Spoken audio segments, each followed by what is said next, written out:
Welcome to the first day of our 30-day Python challenge. Today we're going to be discussing what is Python, and we're going to also discuss the benefits of Python, and as well at the end we're going to walk through the installation process of Python onto our machines.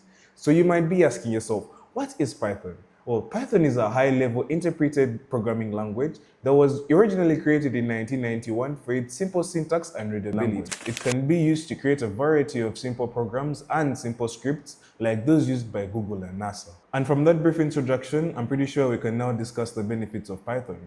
One of the most important benefits of Python is that it's really versatile. This is because it can be used in multiple cases. For example, web development, artificial intelligence, machine learning, automation, and so much more. Simple code, endless opportunities. The next benefit is it works on all major operating systems. It can work on Linux, it can work on macOS, it can work on Windows. Any operating system, you can run your code. Another benefit is how simple and readable it is. It has very simple syntax, as I mentioned before in the introduction. This syntax can make it easy for you to understand your code, debug it, which gives you a chance to create cleaner syntax, eradicating the cause of confusion, perfect for professionals and beginners. So, out of all of that, let's now dive into the installation process of Python onto our systems. Now, with that all out of the way, let's go on to the process of installing Python onto our machines. The first thing we're going to do is open our web browser, preferably Chrome, and we're going to go into our search engine and type Python downloads. So it's obviously going to take you to the first link. The first link you see is the one you click. So when you go to downloads, you're going to download the most stable or current version of Python, which is Python 3.14.0. So you're just going to click this right there, and it's going to download, which is this. So after the download, you're just going to press it. For me, it's going to just run.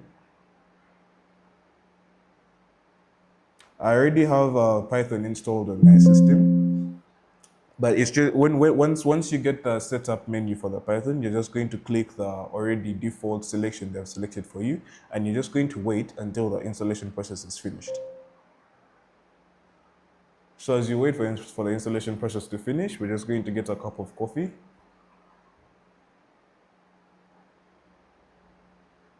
Okay, so I'm pretty sure the installation process is finished now. We're just going to run Python in our CMD. We're just going to open our CMD, that is Windows R. We're going to open our CMD and we're going to say Python version. And we're going to see it's going to bring for us version 3.13.9. which is the latest stable version for my end. I'm going to close that.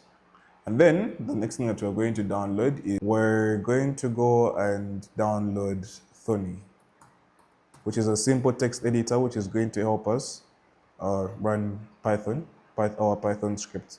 So we're going to go to Thony. You see it's a Python IDE for beginners.